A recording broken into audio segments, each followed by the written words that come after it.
Se você tem uma Bíblia com você, quero que abra em Efésios capítulo 3. Se você nos acompanhou durante todo este ano, sabe perfeitamente onde fica Efésios. Se não, vá até o início da sua Bíblia e procure o número da página. Isso torna tudo muito mais fácil. Chegue lá, seja no seu iPhone, iPad ou no que você for usar para ler. E esta manhã, enquanto você chega lá, quero falar sobre algo com o qual a maioria de nós pode se identificar. Quero falar com você sobre força para a luta. Posso ouvir um amém para isso? Cara, uma vida pode ser uma luta.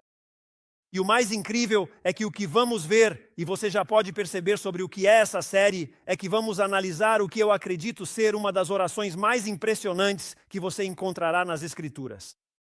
Eu realmente acredito nisso. Então eu te digo, preste atenção, fique alerta, ouça bem. Acredito que esta oração, o que vamos analisar nas próximas semanas, realmente tem poder e sabedoria para impactar positivamente a sua vida pelo resto de todos os seus dias. Uma das razões pelas quais esta série se chama Orações que Mudam Tudo é porque o que vamos ver nas próximas semanas, e quero que vocês percebam o quanto acredito que esta oração é poderosa. Quando comecei com isso, pensei, olha, há duas orações no livro de Efésios. Uma está no capítulo 1 e a outra no capítulo 3. Pensei, olha, vamos tirar 3 semanas. E quero percorrer isso, porque acredito que essas são duas orações que podem mudar tudo na vida das pessoas. E então, ao realmente me aprofundar e mergulhar nesta oração em particular, pensei, não há como eu conseguir dar essa mensagem. É impossível abordar essa passagem em uma única mensagem. É muito poderosa e profunda. Precisamos entender cada linha. Então vou analisar essa oração que tem um enfoque de 4 pontos e vamos dedicar as próximas semanas a isso. E a razão pela qual digo que isso tem a capacidade e a visão para mudar a sua vida vem do fato de que em cada versículo que vamos ver nas próximas semanas, ele usa uma palavra específica que realmente importa no seu casamento, realmente importa na sua vida de solteiro, realmente importa na sua perspectiva, na sua visão, em tudo o que a vida significa para você. Ele usa esta palavra ser. No versículo 16 você vai notar isso. Nos versículos 16 a 19, ele fala sobre isso. No versículo 16, ele diz para que você seja fortalecido. No versículo 17, ele diz para que você esteja enraizado e fundamentado. No versículo 18, diz para que você seja capaz de produzir, de experimentar e ser tudo o que Deus te chamou para ser. E no versículo 19, diz para que você seja cheio. Paulo olha para o que precisamos ser como seguidores de Jesus Cristo e diz, você tem que ser. Ele está dizendo que quer que sejamos quem Cristo nos criou para ser. Obrigado. E é disso que se trata a vida de seguir a Cristo todos os dias. Que Deus quer, ouça-me, não apenas te levar a um ponto de decisão para confiar em Cristo, mas Ele quer produzir em você e através de você tudo o que Ele deseja para a sua vida. Esta oração trata completamente de viver o propósito para o qual Deus te criou. Na minha Bíblia, eu circulei a palavra que, porque ela aparece neste trecho em particular. Os versículos 16 a 19. Aparece 4 vezes. No versículo 16, ele usa ao dizer, oro para que isso se cumpra em você. Número 17 diz para que Cristo habite em seus corações pela fé. Aparece novamente no meio do versículo 17, para que estando enraizados e fundamentados em amor. Depois, ele diz novamente no versículo 19, para que sejam cheios de toda a plenitude de Deus. 4 vezes ele diz para quê, e isso é literalmente como se Paulo estivesse dizendo. É como se ele estivesse usando essa palavra para quê, para mostrar que estes são os passos. Estes são os passos necessários para chegar a ser tudo o que Deus quer que você seja. Agora começaremos com o primeiro passo nesta manhã. E eu os desafio, se vocês estão nos visitando, sugiro que reservem as próximas 4 semanas para dizer. Quero me comprometer a ver tudo o que esta passagem das Escrituras tem a dizer. Porque eu lhes digo, o que vamos ver nas próximas 4 semanas, incluindo esta semana, é o fundamental do que a vida é feita. É uma oração tão poderosa que ao pensar nisso, é preciso se perguntar, se é uma oração tão poderosa, por que ele está orando? Quando você e eu nos tornamos seguidores de Cristo, a Bíblia ensina algo que muitas vezes esquecemos e que poucas igrejas ensinam. Ao confiar em Jesus Cristo, você se torna um seguidor de Cristo. A Bíblia ensina que somos como um bebê. É isso mesmo, a Bíblia diz que você é como um bebê. Às vezes pensamos que o cristianismo é apenas decidir por Cristo e então, como se surgisse a fada madrinha da Cinderela, a vida se transforma em tudo o que deveria ser. Não finjam que não sabem do que estou falando. É como se ao se entregar a Cristo, a vida passasse a ser perfeita e maravilhosa, ponto final. Mas a Bíblia não descreve o cristianismo dessa maneira. A Bíblia fala do cristianismo como se agora você entrasse como um bebê na fé cristã. Então, quando você entra para a família de Deus, ouça isso com atenção. Quando você coloca sua confiança em Cristo, você não está completamente maduro. Você não é uma pessoa madura. Agora, eu não preciso ensinar isso. Alguém concorda comigo? Certo? Antes eu costumava pensar isso, realmente pensava. Eu costumava pensar que quando a gente envelhecia se tornava maduro, não é? Agora eu conheço pessoas idosas o suficiente para saber que isso não é verdade. Meu nome é Cris, sou seu amigo. Como vocês estão nesta manhã? Não é verdade que só por envelhecer a pessoa se torna madura, certo? E precisamos ter certeza de que entendemos isso. Veja, pense nisso. Quando você nasceu, quando nasceu fisicamente, nasceu fraco, nasceu indefeso. Veja, você já tinha vida, tinha exatamente o que precisava. Você recebeu um cérebro, recebeu um corpo, recebeu as funções necessárias. Eram coisas aceitáveis e acessíveis, mas você não tinha muita força. E você precisava crescer e se desenvolver. A Bíblia ensina que o mesmo é verdade ao seguir a Cristo. Ao confiar nele, você é perdoado. Você tem um novo começo e o que era velho foi lavado. Mas você continua sendo fraco. Você vai precisar de ajuda e ser fortalecido nesta vida. A boa notícia é o que a Bíblia nos ensina. A Bíblia ensina que, ao ser salvo, quando você se arrepende do seu pecado e coloca sua fé em Jesus Cristo. Veja, toda semana vem pessoas que não conhecem a Bíblia nem o cristianismo. E a Bíblia ensina que Cristo sofreu a ira e o castigo pelos nossos pecados, para que nós não precisássemos passar por isso. Não existe amor maior do que aquele que Cristo demonstrou por nós na cruz. Ele assumiu o castigo pelos nossos pecados, e aquilo que estava destinado para a nossa vida foi removido por ele. E quando você coloca sua fé e confiança em Jesus Cristo, o que acontece é que Deus está te convidando a sair do seu pecado e entrar nesse relacionamento e nessa vida que Ele deseja para você. Então eu quero que vocês entendam isso. A Bíblia diz que quando isso acontece, Deus te dá o seu Espírito, te dá acesso à família de Deus, à palavra de Deus. Ele abre os seus olhos para que você possa começar a enxergar. E o que Ele quer fazer é te dar força, quer te dar poder, quer te dar sabedoria para a sua vida, para que você possa ser você mesmo. Tudo o que Deus deseja que você seja, mas aqui está o desafio da vida cristã. Aqueles que estiveram na igreja a vida toda e os distraídos precisam ouvir isso ainda mais do que quem está ouvindo pela primeira vez. Não podemos ser quem Deus nos criou para ser com nossa própria força e nossa própria sabedoria. Me surpreende profundamente a quantidade de pessoas que sentem um orgulho tão grande pelo cristianismo, dizendo coisas como, olha tudo o que eu sei, olha tudo o que eu penso, olha a forma como eu vivo minha vida. Olha como, porque isso é o oposto. O oposto. Isso é o oposto do que realmente é o cristianismo. E é por isso que Paulo faz essa oração no versículo 16. Veja o que ele ora.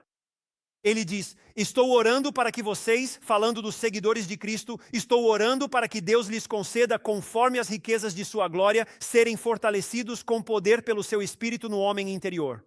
Agora, vamos entender isso. A Bíblia ensina o fato de que existe um você exterior. E a Bíblia ensina que existe um você interior. É o você interior que produz o você exterior. Se você é egoísta e tudo gira em torno de você, isso se manifestará em cada relacionamento no seu exterior. Em 2 Coríntios 4,16, a Bíblia diz este grande versículo, portanto não desfalecemos. Os seguidores de Cristo não desistem nem perdem o ânimo diante dos desafios, porque, ainda que por fora estejamos se desgastando, isso se refere aos nossos corpos. Isso é o que você pode ver, ele diz. Mas por dentro, seus seguidores se renovam a cada dia. Vejam o que acontece. Do homem exterior, diz a Bíblia. Escutem, esta é uma lição muito boa, então prestem atenção. O homem exterior está se deteriorando. Quanto mais você envelhece, mais entende essa afirmação. Alguém pode dizer amém? Você está morrendo um pouco a cada dia. Eu sou um motivador. Esse é o meu dom. Não me importa quanta couve você coma. Você está morrendo um pouco a cada dia. Não me importa o quanto você evite bacon e tome vitaminas, tudo bem? E não me importa quanto botox você coloque no corpo. Você está morrendo um pouco a cada dia, mas é isso que a Bíblia diz. Existe um eu que você não vê. Você vê a pessoa exterior, mas há um interior que você não pode ver. E é aí que Deus entra. Veja, muito do nosso cristianismo e da religião se concentra no homem exterior. Mas o cristianismo trata do homem interior. Deus sabe que você não muda uma vida de fora para dentro. Você muda uma vida pelo homem interior. E isso produz um homem diferente no homem exterior. Eu te digo, isso é o que ele diz. Então pense nisso. Em 2 Coríntios 5, versículo 17, é um dos meus favoritos. Diz, se alguém está em Cristo, é uma nova criatura. As coisas velhas já passaram. Ouça bem o que diz. Tudo se fez novo e é isso que significa. Significa que você recebe uma nova vida espiritual com o Espírito de Deus vivendo dentro de você. De repente as vendas caem. Em 2 Coríntios 4:4, a Bíblia ensina que, ao tirar a venda, você passa a ver as coisas como Deus deseja. Ele te une a uma família. Ele te dá recursos e pessoas ao seu redor para investir em você, te formar e te moldar. Mas é isso que acontece quando você vem a Cristo. Isso é realmente importante. Logo você começa a entender o quanto é fraco para produzir aquilo que Deus quer que você produza. Alguém luta na vida cristã? Alguém tem dificuldades para ser tudo o que Deus quer que você seja? Então deixe-me esclarecer isso. Você já resolveu tudo quando se trata de perdoar a todos. Você está indo melhor do que a maioria de nós. Você já resolveu tudo quando se trata de estender graça a outras pessoas. Sua paciência no trânsito é perfeita? Me ajude em nome de Jesus. Você nunca se preocupa com as circunstâncias ao redor da sua vida. Você nunca se desanima. Não há negatividade na sua vida. A negatividade é pecado porque implica a ideia de dizer, Deus não vai me ajudar. Deus não vai agir. Deus não vai aparecer. Assim, a negatividade é um pecado. E todos aqui resistem à tentação. Vou parar por aqui, pois alguns vão se desanimar ou seguir a correnteza. Vamos lá, não é? Aqui Paulo ora para que sejamos fortalecidos com o poder do Espírito de Deus no homem interior para triunfar na vida. Ele diz que é uma oração, é preciso orar por isso. Quero triunfar na vida e receber o que Deus tem para mim. Mas para recebê-lo, não posso sozinho, preciso de uma força interior que opere em mim o que Deus deseja. Então, o que isso nos ensina? Vou continuar falando, vamos lá. Isso nos ensina. Primeira lição, Deus sabe. Escutem, pessoal, pode ser que você ainda não saiba. Cada homem que realmente está ouvindo isso pode ser que ainda não saiba. E eu conheço os líderes de pequenos grupos. Pessoas que estão na igreja há mais tempo, pessoas que acham que já têm a vida resolvida. E olhem para mim, você precisa ouvir a Escritura. Deus sabe muito bem que você não tem força suficiente pelas suas próprias forças. Você só precisa saber disso. Preste muita atenção ao que diz o versículo 16. Ele diz o seguinte, isto é uma oração. É como, olha, eu preciso ter isso na minha vida. Ele diz que Deus conceda isso a vocês. Você não tem isso. Não está em você. Não vem de você. A única maneira de conseguirmos isso. E lembre-se por que Paulo está orando. Ele vê o panorama geral do que Deus está fazendo. Une judeus e gentios nos integrando a esta família. No próximo capítulo ele vai falar sobre viver plenamente a vida de acordo com o propósito divino. Mas antes de fazer isso, ele para, ora e diz, se isso vai se tornar realidade, que Deus conceda isso a vocês. Vejam, não podemos ser quem Deus nos criou para ser com nossa própria força e sabedoria. Eu sou apaixonado por essa mensagem, porque já lidei com muitos cristãos frustrados ao longo dos anos. Eles vão à igreja, tomam notas e tentam. Mas falta para eles uma parte enorme do plano de Deus. Eles chegam, eles se sentam, escutam atentamente e aguentam. E seguem as coisas de Deus. Mas falta para eles grande parte do seu plano. Parte essencial do plano de Deus. É que eu preciso de Deus fundamentalmente na minha vida. Para ter o que Ele quer que eu tenha. E é aí que entra a oração. É aí que entra a Escritura. É aí que entram a igreja e a adoração. É aí que tudo o que busca nos encorajar, fortalecer e dar sabedoria atua. Eu adoro o que Charles Spurgeon disse. Olha só. A oração é um pedido por riqueza divina, riqueza de sabedoria, riqueza de recursos. E ouça isso. E uma confissão de vazio humano. Sabemos que na Bíblia Jesus ensinou frequentemente sobre a oração. Jesus não só ensinou sobre a oração, mas também a exemplificou. Deus vem à Terra encarnado para ser o nosso exemplo e nos ensinar como devemos viver a vida. E literalmente o que Ele nos ensinou é que a oração trata da nossa necessidade de Deus. Ele nos ensina isso. Eu digo a vocês, pessoal, algo que você vê repetidas vezes com Jesus é que você o vê tentando ensinar a todos que precisam desesperadamente, a obra do Pai em sua vida. Se você quer ter tudo para o que o Pai te criou, Ele sempre nos ensina isso. Aqui está a grande lição. Você deveria tirar uma foto disso. Então isso vai para a geladeira. Deus nunca esperou que você enfrentasse a vida, o ministério, a paternidade, o casamento, a tentação, a pressão ou o sofrimento, os desafios da vida por conta própria. Ou seja, quando Jesus veio à Terra, essa foi uma das coisas mais importantes. A Bíblia fala sobre isso. Lançar suas cargas sobre o Pai. A Bíblia fala sobre, ouça, não carregar o peso da vida, mas entregar esse peso a Ele. A Bíblia fala sobre isso em Mateus capítulo 6. Jesus está ensinando, veja o que Ele ensina. Não se preocupem. O que vamos comer? Passamos muito tempo pensando nisso. Isso gera brigas em casa. Para onde você quer ir? Não sei. E você, para onde quer ir? O que vamos beber? Ou o que vamos vestir como roupa, como fazem os gentios? E, na verdade, o que está sendo dito ali é que aqueles que não conhecem a Deus buscam ansiosamente todas essas coisas. Porque o seu Pai Celestial sabe que vocês precisam de todas essas coisas. E então Ele te diz o que é a vida. Mas busquem primeiro o seu reino e a sua justiça. E todas essas coisas lhes serão acrescentadas. Você nunca foi chamado. Todos estão lutando, todos estão se esforçando. Me escute por um momento. Você nunca foi chamado para viver a vida cristã com as suas próprias forças. Esse é o poder da oração.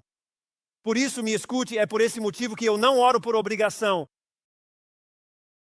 Eu oro por necessidade. Eu oro por entendimento. Porque nunca foi o meu propósito. Nunca pretendi ensinar o meu pequeno grupo e também não tomar todas essas decisões. Por isso as igrejas falham ao seguir ideias humanas. Bom, você sabe, ele é um bom empresário, por isso deveria tomar as decisões. Você está brincando comigo? Sério? Não. Nunca fomos destinados a tomar as rédeas de nossas vidas separados dele. E eu lhes diria que a força de vontade sozinha não é suficiente. Deixem-me ajudar todos vocês. Não basta resistir à tentação que você enfrenta. Não é suficiente perdoar aqueles com quem você tem problemas. Não basta suportar o sofrimento pelo qual você está passando. Não basta tomar as decisões necessárias pela sua família. E não é suficiente para que você seja fiel a um Deus que te ama profundamente. Precisamos depender dele. Eu sempre gosto de chamar isso de DDD. Dedicação diária diligente. Isso faz parte do que Deus nos chama a fazer. Agora, há boas notícias aqui, porque aqui vem a próxima lição. Veja esta. Os recursos de Deus superam nossas limitações, graças a Deus. É uma ótima notícia podermos compartilhar isso. Você não pode fazer isso por causa das suas limitações. Mas, por outro lado, ele não tem limites. Só você é quem tem limites. Veja o que ele escreve bem aqui. Ouçam bem. Esta é uma oração para que ele te conceda, para que Deus te dê o que você precisa nas suas circunstâncias. Me escute. De acordo com o quão inteligente você é, de acordo com o trabalho que você tem, de acordo com suas riquezas. Não é isso que você diz, mas sim de acordo com as riquezas da sua glória. Veja, quero dizer isto. Todos precisam captar isso nesta manhã. Não tenho dúvida de que há pessoas aqui hoje assistindo online e que sua necessidade é grande. Só estou aqui para te dizer que Deus é maior, que a provisão dele é maior. E quero que você ouça isto. Deus não fortalece os seguidores de Cristo. Ele não guia os seguidores de Cristo com recursos limitados. Em vez disso, ele os ajuda com sua sabedoria e recursos que são totalmente ilimitados. E alguém poderia perguntar, por que isso importa? Bem, uma das coisas que Jesus nos disse quando esteve nesta terra, e uma das coisas que a Bíblia nos ensina repetidas vezes, é a suficiência de Deus. Em outras palavras, Deus é suficiente para qualquer circunstância. E o que me parece tão interessante nesta oração é que ela é totalmente o oposto da típica oração americana. Paulo não ora primeiro por força física, não está orando por dinheiro. Ele não ora por circunstâncias mais fáceis, mas sim por uma força interior. Que Deus haja em nosso interior. Nem sequer falamos sobre o que está acontecendo ao redor, até falarmos sobre o que está acontecendo dentro de nós. Ele está orando por coragem quando você está desanimado. Ele está orando por paz quando você está em um momento de ansiedade. Ora por perseverança diante do sofrimento, por fé na incerteza e por domínio próprio diante da tentação. Paulo ensina que podemos parecer fracos. Pode parecer fraco por fora. Sua vida pode fazer com que pareça fraco porque está sobrecarregado. Mas por dentro Deus está fortalecendo para fazer a diferença. Você deveria anotar 2 Coríntios 12, 9. 2 Coríntios 12, 9. Você pode ver depois. Mas é aí que a Bíblia diz, minha graça é suficiente para você, como em Filipenses 4,19. É aquele que todos costumam colocar na pulseira e falar sobre a bondade de Deus. Mas ainda assim a Bíblia diz que Deus supre nossas necessidades de acordo com suas riquezas e como Ele deseja. E depois Efésios 3. Sabem? Fico muito animado para chegar em Efésios 3, mal posso esperar. Então com isso encerramos a série. Ele fala com Deus e isso faz a diferença ao orar. Ele está pedindo coisas a Deus. Depois ele responderá a esse Deus a quem pede algo. E ele diz, agora aquele que é capaz. Ele dizia, minha visão de Deus é que, seja o que for que esteja acontecendo, meu Deus é capaz. Isso mudaria nossas vidas num instante se nos aproximássemos de Deus dessa maneira. A promessa e o ensinamento bíblico para os seguidores de Cristo é que você é fraco, mas Deus não é. Então, quando você está sobrecarregado, Deus não está sobrecarregado. Isso é bom. Olhem, vou confessar algo a vocês e quero que escutem atentamente, porque quero que saibam disso. Todos nós enfrentaremos grandes necessidades em algum momento da nossa vida. Todos nós vamos enfrentar isso. Literalmente, eu estive mesmo na Clínica Maio esta semana. Tenho uma das pessoas mais queridas da minha vida enfrentando uma cirurgia esta semana. Todos nós enfrentaremos necessidades em nossa vida. Mas temos um bom e maravilhoso Pai, que pode suprir plenamente todas as nossas necessidades, conforme as suas infinitas riquezas. E Paulo nos dá uma chave bem aqui. Se você está aqui e é quem mais luta na vida, esta é a palavra para você nesta manhã. Vamos à lição. Deus age em você não apenas ao seu redor. Se você está frustrado com Deus nesta sala, me escute bem. Todos nesta sala que talvez não diriam isso publicamente nem para ninguém, mas é verdade sobre vocês. É a verdade. Apenas concentre-se. Todos nesta sala que estão frustrados com Deus neste momento. Deixe-me te dizer qual provavelmente é a sua maior frustração. Mas vou te dar um pouco de graça e te deixar um pouco de espaço. Você se sente frustrado com Deus porque Ele não fez ao seu redor o que você quer que Ele faça. Mas você precisa entender que a lição das Escrituras é que a prioridade número 1 de Deus é agir em você, não ao seu redor. E é isso que elas ensinam. Veja o que diz. Que Ele te concederia em sua vida segundo as suas riquezas. O que Ele pode te prover para que você seja fortalecido onde quer que esteja. Seja lá o que for que você enfrente com poder através do seu espírito. Olhem, pessoal, essa é a chave da vida. Escutem bem, nós medimos a espiritualidade de forma errada na nossa cultura.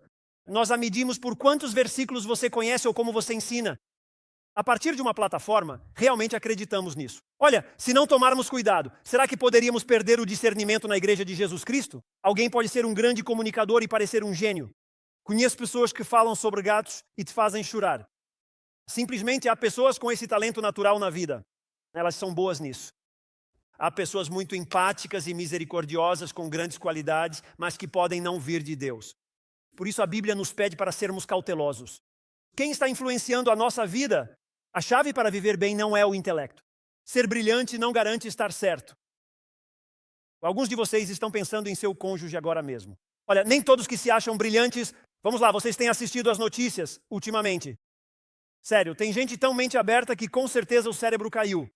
É como, bum, foi embora, nem sei o que dizer. São mente aberta, mas já se foi. Pensem nisso. Você não pode confiar em uma vida. Lembre-se de que viver não é só o que você sente. Bom, é que é assim que eu sinto. Eu sigo o meu instinto. Gente, isso é absurdo porque os sentimentos enganam. Ela é com quem eu quero estar para sempre. Agradeço por estar aqui. 20 anos depois você pensa, ainda bem que não aconteceu. Eu tinha certeza na 7ª série, mas agora sou mais sábio. Quer dizer, pense nisso. Olha, não se trata só de força de vontade, porque uma força de vontade forte pode te tornar egoísta. Você ficou convencido. Isso pode te tornar orgulhoso, uma vontade firme, a capacidade de resistir e de superar. 3 coisas que a Bíblia ensina que Deus não suporta. E a chave da vida não está na consciência, porque a Bíblia ensina que ela pode ser fraca, ignorada, distorcida ou estar errada. E o que ele está nos dizendo aqui mesmo está nos revelando a chave da vida.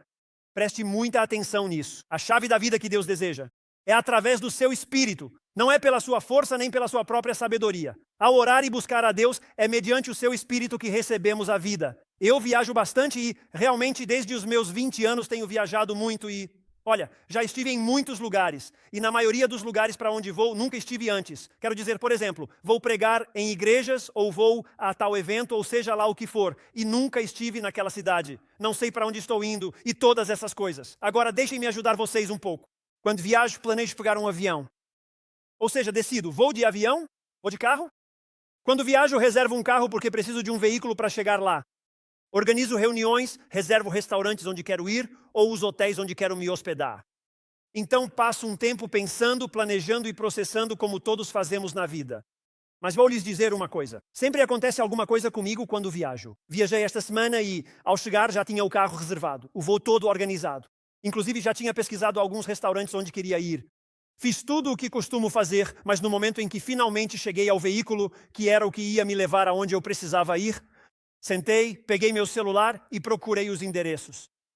Coloquei os endereços no GPS e estava esperando a Amy sair e entrar no carro. Então parei na calçada. E antes de sair, peguei o telefone e comecei a digitar exatamente o meu destino. E eu absolutamente não sei como chegar lá. Digo a todos aqui, Deus diz que você deve ir até lá. A Escritura diz isso, mas eu digo agora, você não sabe como chegar. Acreditar que sabem como chegar é o maior problema de vocês. E até que você chegue à realização de que não sabe como chegar lá, eu não sei como produzir e conseguir tudo. Cara, eu tenho um plano. Quero dizer, meu plano está aí, mas a realidade é que eu não sei como manobrar, como chegar lá. Então vou precisar de um recurso externo que me mostre o caminho a seguir. E é exatamente por isso que ele ora neste trecho das Escrituras. Porque o Espírito de Deus dá sabedoria quando você não sabe o que fazer. Dá convicção quando você se afasta. Ele dá resistência quando você quer desistir. Ele dá poder para obedecer quando a tentação é forte na sua vida. E pessoal, só estou dizendo, escutem, é tão bom saber disso. Você não está sozinho para descobrir como viver a vida cristã. E isso nos leva à próxima lição. Preste atenção nessa. Deus se importa mais. Se você quer saber o que mais importa para Deus na sua vida, Deus se importa mais com quem você está se tornando internamente. É sobre isso que trata essa oração. Escutem, pessoal, não vai ser assim. Escutem, só estou dizendo, não vai estar bem por fora até que esteja bem por dentro. Aqui dentro, ele sabe. Pense no impacto da igreja e em viver tudo aquilo para o que Deus te criou e quer que a igreja tenha. Ele só diz, pessoal, não é assim, é uma loucura. Às vezes me dizem, meu filho adolescente é muito inteligente. E eu penso, são adolescentes, o que você espera? Está tudo bem. Quero dizer, muitas vezes temos problemas com as crianças porque nós mesmos somos crianças. Vamos lá, não percebemos que, espere um minuto, em um relacionamento, alguém tem que agir como adulto. Vamos, quero dizer, não é verdade? Então precisamos pensar sobre isso. Veja o que ele ora, que vos conceda, conforme as riquezas da sua glória, ser fortalecidos com poder pelo seu Espírito. Onde? Nas minhas circunstâncias eu consigo tudo o que quero, a vida segue como deveria, tudo sai perfeitamente. Mas não é isso que ele diz no homem interior. Hoje, o problema em nossa cultura e igrejas é que priorizamos a aparência e o sucesso externo. Mas a Bíblia deixa claro que Deus olha para o coração. Vamos ser honestos aqui. Digam amém se estão me ouvindo. A maioria de nós aqui, nossas vidas estão orientadas para onde queremos ir. Quero dizer, só estou dizendo, a maioria de todos que estão sentados aqui agora, a maioria de todos que estão me assistindo online agora, é que nossas vidas estão orientadas na direção de para onde estou indo. E isso é totalmente o oposto. É realmente o completo contrário do que a Bíblia ensina. O foco das Escrituras é este. Em quem estou me tornando? Em quem estou me tornando? Porque se eu não tomar cuidado, posso chegar a algum lugar na vida onde quero estar, mas não serei quem preciso ser. E então não conseguirei permanecer onde cheguei. É disso que a Bíblia trata. Todos nós estamos vivendo nos Estados Unidos. Para onde eu quero ir? Para onde eu quero ir? E as Escrituras dizem, calma, calma. Em quem você deve se tornar? O cristianismo, digam amém. Assim eu sei que vocês me entendem. Aos mais religiosos aqui, eu amo vocês e a Jesus, mas prestem atenção. O cristianismo não é uma mudança externa de comportamento. Achamos que é. Por isso ficam dizendo, bem, não deveriam usar isso, não deveriam fazer aquilo. Pastor, o senhor vai deixar que usem, tenham e façam isso? Vamos lá, gente, vamos. Se não tomarmos cuidado. Transformamos o cristianismo em uma modificação do comportamento exterior. E precisamos garantir que não caiamos nisso. Eles não fazem isso porque Deus não pode. Vamos lá, isso é religião. E, no entanto, a Bíblia ensina que Deus transforma o homem interior. E porque Ele transforma o homem interior, é isso que produz o homem exterior. Mas me escute, você nunca terá o homem exterior até que Deus assuma o controle do homem interior. Vamos lá, é disso que Ele está falando. O ponto é este, meu caminhar com Deus, especialmente a oração, anote isso. Uma grande lição bem aqui. A oração deve se concentrar na formação interior. Muitas das nossas orações, ouçam bem, vamos lá.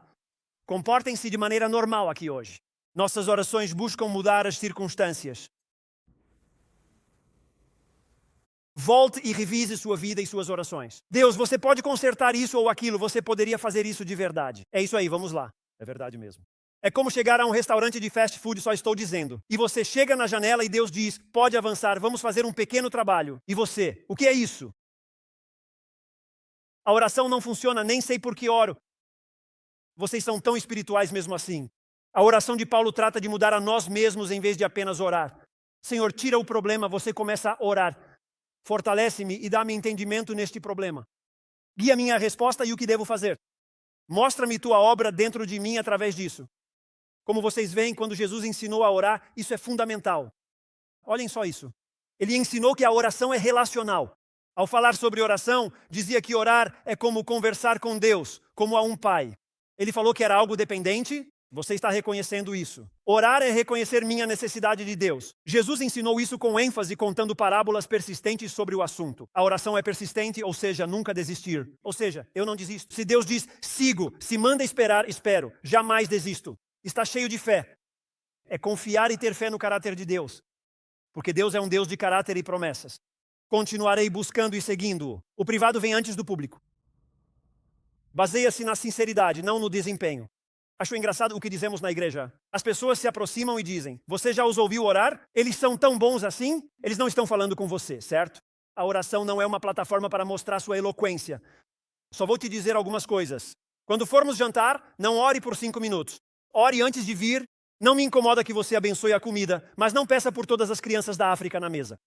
Tudo bem? Isso você deveria ter feito de manhã. Todo mundo está bem aqui. Ou dizemos coisas assim. Eu nem sequer os ouço quando oram. Não importa se você ouve porque não estão falando com você e o poder não é seu. A oração é poderosa. Tudo o que Deus faz, a oração realiza. Pense nisso por um momento, amigo. Se realmente acreditássemos nisso, tudo mudaria. Mudaria o nosso desejo de orar. Ouça isto. Esta oração nos coloca aqui e é por isso que ele está orando. Deus acolhe nossa fraqueza e nos transforma completamente. E é por isso que Paulo está orando por você. Por isso Paulo ora por mim. Por isso Deus quer que você ore. Que Deus transforme o homem interior para que você possa sair e enfrentar qualquer coisa externa e produzir o que Deus deseja. E quero te ensinar algo neste momento. Quero que vocês entendam isso e digam amém. Agora vocês entenderam e quero que todos se incluam nesta grande lição. Não digo que seja a melhor mensagem que você já ouviu, mas vai transformar a sua vida.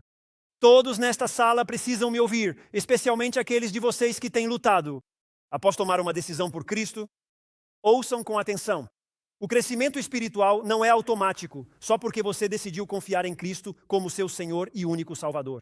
Se você não se apegar a esse relacionamento, nem ao chamado que Deus te fez, crescer e ser quem Deus deseja que você seja, não é algo automático. Paulo ora, ouça isso, pelo fortalecimento dos crentes, porque sempre precisamos disso. Então, o que é maturidade espiritual? É quando Deus desenvolve o homem interior para que eu seja aquilo que Ele deseja? Como é isso? A maturidade espiritual é ser mais parecido com Jesus. É simples assim.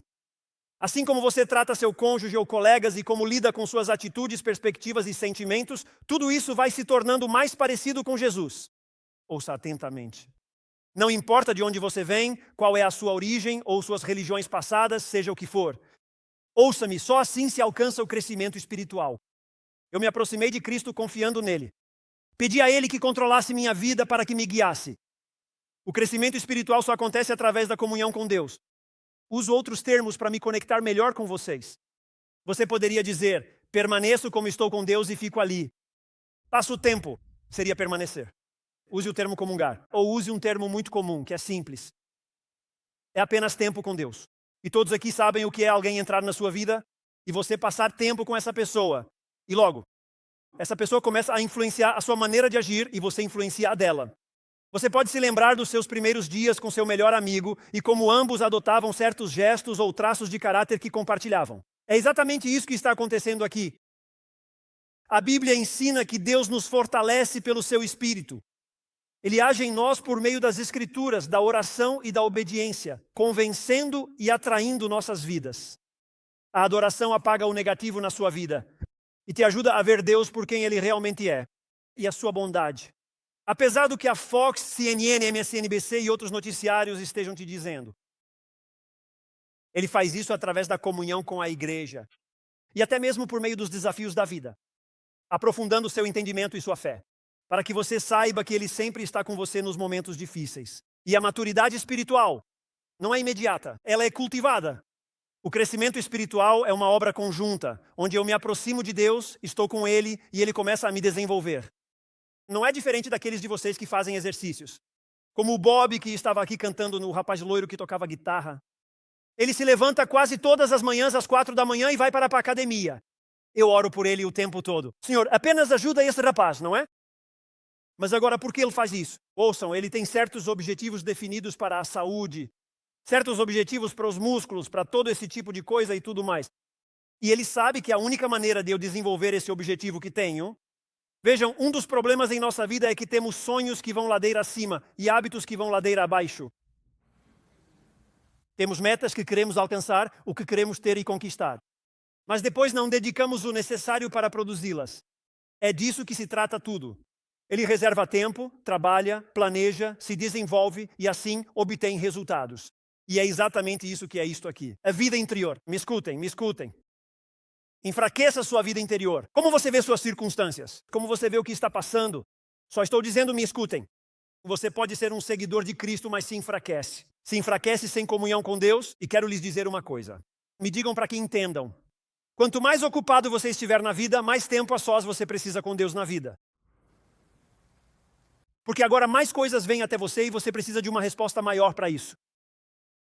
O objetivo de Deus é fortalecer sua vida e desenvolver fidelidade em você e de Deus. Ele nos fortalece para que possamos continuar amando aquelas pessoas difíceis. Ele nos fortalece para continuarmos servindo, mesmo quando estamos cansados e passando por dificuldades. Eu lhes asseguro, Ele opera dentro de nós. Ele nos fortalece para que possamos nos manter firmes diante da tentação e para que possamos permanecer fiéis diante dos desafios. E assim continuamos confiando em Deus, mesmo quando a vida é confusa. Paulo ensina uma grande lição bem aqui. Ouçam bem. Ele faz esta oração por este motivo. Se você quer saber por que isso importa, é por isso. A vida interior determina a exterior. É bíblico? Isso é bíblico. Aconteceu com muitos. Eles foram a uma igreja como a da minha juventude. Você vai e te dizem, venha para Jesus. Ele faz a diferença. Você vem até ele, mas logo o deixa. Você não dá importância ao tempo com ele. Você não dá a ele a oportunidade de agir em você, de agir ao seu redor. Então você não se desenvolve. Quer dizer, você não se desenvolve. É como aquele cara que jogava esportes no ensino médio, certo? E era definido e musculoso. E depois se formou. E parou de ir aos treinos e parou de ir à academia. E o consumo de calorias dele aumentou e a atividade física diminuiu. E tudo o que vou dizer é que esse homem já não é mais o que costumava ser. Muito bem, todos vocês, certo? Esta manhã, e ele está dizendo bem aqui, esse é o homem interior, esse é o homem interior. E eu quero que todos vocês ouçam. Aqueles de vocês que estão lutando na vida, é melhor gravarem isso. Uma vida interior fraca eventualmente afetará todas as áreas da sua vida. Vocês sabem o que uma vida interior fraca afeta? Vai afetar o seu casamento. Uma vida interior fraca vai afetar a sua maneira de ser pai ou mãe e com certeza vai afetar o seu ministério. Uma vida interior fraca vai afetar a sua integridade. Vocês estão ouvindo isso? Em um mundo como o que vivemos, com ansiedade e tudo mais, uma vida interior fraca vai afetar 100% a sua estabilidade emocional. Ter uma vida interior fraca vai afetar a sua perseverança. Ele diz, eu estou orando por isso, estou me separando com Deus para falar sobre isso. Porque quando você faz isso, quando a pessoa interior é fortalecida por Deus, a fidelidade exterior se torna possível. A próxima série que vamos fazer é sobre a sua vida e como você a vive. Mas você não pode chegar a isso no capítulo 4 até passar por isso no capítulo 3. O homem interior se fortalece e obtém entendimento ao passar tempo na presença e na palavra de Deus, permitindo que ele guie sua vida. Efésios 3,16 ensina que Deus fortalece internamente o cristão para viver com fidelidade, resistir às tentações e crescer à semelhança de Cristo. Então isso foi o que eu fiz por vocês. Eu escrevi uma oração para eles. Em cada mensagem desta série vou lhes dar uma oração. Se você não sabe como ou o que orar, esta série vai resolver esse problema. Vou lhe dar 4 orações para que você personalize, já que não posso escrever algo para cada situação que você viver, nem sei pelo que você vai passar. Pegue esta oração e coloque-a agora na tela. Você pode tirar uma foto dela, levá-la com você e usá-la. Pai, conforme as tuas riquezas, que são a tua sabedoria e o teu entendimento, conforme as tuas riquezas, recursos e promessas, olha para isso. Fortalece-me hoje pelo teu espírito no meu interior. E o que isso significa é enfatizar que preciso de graça. Que tu me fales antes que eu possa falar a isso, se eu estiver cansado, estressado ou desanimado. Se você vai orar assim, seja específico. Se você se sente cansado, estressado ou sobrecarregado em alguma área, diga exatamente em qual. Se você está desanimado em alguma área, diga em qual área. Então ore assim. Lembra-me que eu não preciso carregar tudo isso sozinho. Dá-me forças para o que tenho pela frente hoje. Ajuda o meu coração, mesmo que o meu mundo possa estar cambaleando. Ajuda o meu coração a permanecer firme. Ajuda a minha mente a permanecer focada em ti. Um dos meus versículos favoritos na Bíblia, Isaías 26:3. Isaías 26:3. Deus mantém em paz aqueles que fixam sua mente nele e aqueles que voltam seus pensamentos para ele com frequência. Guia-me sempre para tomar decisões sábias e acertadas e para responder com amor a todas as pessoas ao meu redor na minha vida. Que o teu Espírito e a tua palavra me deem força e paz. Eu realmente preciso que a minha vida reflita Cristo no dia de hoje. Nunca vou esquecer isso enquanto viver. Há alguns anos, recebi um telefonema para marcar uma consulta. Era alguém que veio visitar a igreja em um domingo de manhã. Ligaram depois para marcar uma consulta. Eu tinha uma agenda muito ocupada. Todas essas coisas foram persistentes. E ligaram mais algumas vezes. Percebemos que eu precisava vê-lo. Então consegui arranjar um horário para ele. E naquela mesma semana, depois de nos ter visitado, ele veio ao meu escritório. Era um homem de negócios. Tinha vários negócios. Era um homem muito rico. De fato, ele era. Ele tinha muitas coisas. E quando ele entrou, nunca vou me esquecer. Eu sabia quem ele era e das coisas que possuía, por ser um empresário bastante conhecido na nossa região. E nunca vou esquecer disso. Ele entrou e, ao sentar-se na cadeira à minha frente, assim começou nossa conversa. Ele se sentou e disse, estou miserável. E ele não disse isso com tristeza. Ele disse de forma perturbada. Não foi um eu me sinto miserável, mas sim um eu sou miserável e estou furioso. Ele me disse, eu tenho tudo o que a vida pode te dar. Só estou te dizendo, me escute, pastor. Ele deixou claro, vou te deixar falar, mas precisa saber o que diz, você não sabe do que está falando. Foi assim que me senti. Ele estava bravo e disse, tenho tudo o que a vida pode dar, mas sinto que todos ao meu redor só querem algo de mim. Não tenho alegria nem paz. Tenho tudo o que este mundo oferece e estou absolutamente miserável. E então contou que era seguidor de Cristo. Compartilhou sua história de quando era jovem e que as coisas iam bem até chegar naquele ponto. Então perguntei, deixa eu te fazer uma pergunta. Você tem certeza da sua salvação? Eu disse, quanto tempo você dedica? E ele respondeu, pastor, o senhor não entende. Eu tenho isso e tenho aquilo. Todo mundo na minha vida precisa de algo de mim. Queria ter tempo, mas não tenho. E eu lhe disse isso. Eu disse, bem, eu acho que a gente arruma tempo para o que é mais importante. E quando você arruma tempo para o que é mais importante fará a diferença para você. Simplesmente acredito que a gente arruma tempo para o que é mais importante. Ao dedicar tempo ao que é mais importante, isso fará toda a diferença para você. Foi o que compartilhei com ele. E amigos, tenho que dizer a vocês, realmente passamos por alguns desafios, realmente enfrentamos dias difíceis, digo a vocês, não foi nada fácil seguir em frente. Não foi um caminho fácil. Ele passou por coisas muito difíceis. Nunca vou esquecer isso. Conheci esse cara, o tempo começou a passar e a gente continuou se encontrando. Ele me pediu ajuda com um desafio e queria aprender o que eu ensino. E só quero dizer, escutem. Aqui oferecemos uma aula chamada Rooted, Arraigados. Então preste atenção e você verá. Ao começar o Rooted, ensinei o conteúdo para ele e ele começou a dedicar tempo. Nossos grupos fazem isso. Comecei a ensinar e estar com ele. E amigo, como já disse, foi um desafio. Foi difícil, mas nunca vou esquecer o dia em que ele voltou para mim e disse, olha, eu tinha aceitado esse trabalho. Eu o conhecia há 3 anos ou 3 anos e meio e ele tinha aceitado esse trabalho. Ele sabia que eu iria embora e me disse, quero que você venha à minha casa e passe um tempo comigo antes de ir. Fui à casa dele, nunca esquecerei. Ele me levou a uma biblioteca nos fundos da casa. Vi que ele tinha dinheiro. Uma biblioteca enorme. Ele me leva, me acompanha e diz, olha, quero te mostrar uma coisa. Ele me leva e diz, quero que você veja esta cadeira bem aqui. Ele caminhou ao redor daquela cadeira, foi e sentou-se nela e disse, foi aqui que Deus mudou a minha vida. Então eu tenho minha Bíblia bem aqui. Ele disse, eu me levanto todas as manhãs e venho aqui. E disse, eu só passo um tempo com Deus. Ele disse, o que eu ajustei depois das nossas reuniões foi que comecei a vir para esta cadeira. Você disse para eu escolher um lugar e um horário, então escolhi ambos e por isso vim exatamente aqui. Ele disse, vim aqui nas piores tempestades da minha vida, quando estava lutando à beira do divórcio e todas essas coisas estavam acontecendo. Vinha todo dia como você disse, pedia que Deus falasse comigo ao abrir a Bíblia. Eu dizia, Deus, fala comigo, e lia sua palavra. Seguia as orientações, lendo até que algo me dissesse alguma coisa. Ele disse que sentia algo. Se você lê a Bíblia sem entendê-la, continue lendo até entender. É o que Deus quer te dizer. Disse, quando me concentro em algo, passo a refletir e meditar. Pegou o diário. Tinha seu diário e disse, e então eu aplicava, eu escrevia. Escrevia o que aquilo havia falado à minha vida. Eu escrevia e disse, depois eu orava. Disse, simplesmente pegava todo o estresse, todas as coisas que te traziam. Naquele primeiro dia, bravo com Deus, com minha esposa, meus colegas e o mundo, entreguei tudo a Ele em oração. E disse: Senhor, você poderia me ajudar a ser sensível ao que está fazendo na minha vida e ao meu redor? Só me deixe ver a tua obra. Não peço que mude nada, pois sei que este mundo é imperfeito e pecador. Há muitos pecadores.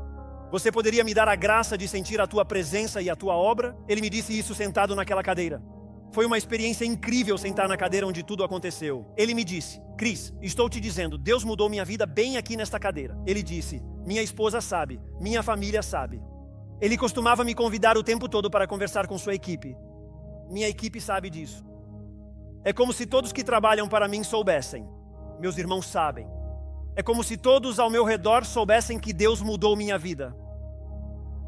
E o que aconteceu nesta cadeira, nunca vou esquecer esse momento. Então tenho uma pergunta para você nesta manhã. Onde está a sua cadeira? Onde está a sua cadeira? Alguns de vocês vão à academia religiosamente. Bom, vocês adoram essas bicicletas de montanha, bicicletas de gravel, motos. Aliás, essas são as melhores. Enfim, você adora tudo isso. Cara, você está conduzindo seu casamento e suas finanças com sua própria sabedoria e força, acreditando que essas decisões só impactam sua vida terrena. Mas no final da sua vida haverá uma avaliação do que você fez com ela para a eternidade. Mas você nem sequer sabe disso porque nunca se sentou aqui. E para muitos de nós, a paz, a alegria, a satisfação, o trabalho que Deus precisa fazer no homem interior não acontece porque não temos um lugar para onde vamos e onde Deus faz isso. Então, com a cabeça inclinada e os olhos fechados, você está sentado em uma cadeira esta manhã. Aí está você sentado. Esta manhã, esse homem me levou até sua casa, olhou para mim e disse: sentar aqui e conhecer a Deus mudou minha vida. Você está sentado nessa cadeira agora e sua vida pode mudar hoje. Número 1, você conhece a Cristo? Veja, essa foi a primeira pergunta que eu fiz. Sem Cristo, Ele não pode agir em seu interior. Segundo 2 Coríntios 4:4. Você sabe o que a Bíblia diz sobre quem não o conhece? Diz que estão cegos. Veja o que diz em 2 Coríntios 4. Diz que estão cegos e não veem a obra de Deus. A boa notícia é que ao vir a Cristo, Ele tirará o véu de você. Segundo as Escrituras, quem está em Cristo é nova criação, recebe vida espiritual e o que era velho passa e tudo se faz novo. Se você está aqui e nunca fez isso, esteja onde estiver, diga a Deus: eu sei que sou pecador. Sei que sou um pecador. E nesta manhã, te peço que perdoes os meus pecados. Perdoa os meus pecados. Hoje quero colocar minha confiança em Ti e no que fizeste por mim.